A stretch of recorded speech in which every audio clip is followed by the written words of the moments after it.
Washing day. Today is January 29 and today's Thursday. Time check Pakistan time is 11:15 a.m.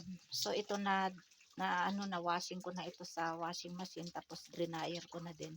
So ibibilad ko doon. Buti nga ngayon may sikat ng araw. Kahapon may sikat ng araw din. Kasi nung uh, January 23 nag-start yung heavy snow, and then noong 27, so ngayon 29, so nag-washing ako kasi may upcoming na naman na ulan or heavy snow. So ito, baka matambakan ako kaya naglaba ako ngayon. So punta ako doon, ibibilad ko na doon sa may sampayan.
Ito second time na sampay.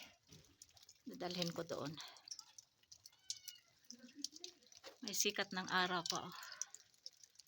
Madali lang madry kasi dryer ko. So punta ako doon.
Alhamdulillah, done washing. Ayun yung aking sinampay. Meron din dito sa ano, dito sa may pine trees. Kasi hindi kasi yung aking sampayan. No? Ayan. Doon. Kaya buti na lang may ano ako, washing machine at saka spin dryer. Kasi kung walang spin dryer, matagal ano, ma-dry. So buti na lang may sikat ng araw. Ayan, marami pa ring snow doon. Oh. Sa mountain. Oh. Yung sa taas, konti na lang. Oh. Kasi tumutulo yung ano, tubig. Ito yung ginamit ko na ano, panlaba. Oh. Malinis naman ang ano, tubig. Yan, konti na lang doon sa taas, yero. Yung doon, wala na. Ay, meron pa konti. Oh, yun. Oh.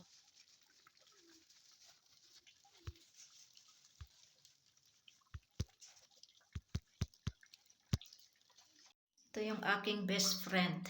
Lalong-lalo na pag ano, winter. Mahirap maglaba pag walang washing machine. Lalo na mga damit pag winter ay makakapal yung wool ba. And then ito naman yung aking spin dryer. Bago ito, last year lang ito na binili ko. Salamat sa nag-sponsor nito, itong aking spin dryer. Ito naman, itong washing machine ko ay matagal na ito, 20 years na ito. Pero alhamdulillah, gumagana pa rin. Kaya lang wala na yung takip. So, ito yung aking old na, ano, na spin dryer. Nasira last year. Pero pwede pa naman ito ipa-repair. Kaya lang bumili na ako ng bago. Last year ito. So ito yung aking best friend. Madali lang mag maglaba pag ano pag may washing machine at saka spin dryer tapos ano i-dry mo lang ito tapos sampay sa ano labas pag may sikat ng araw.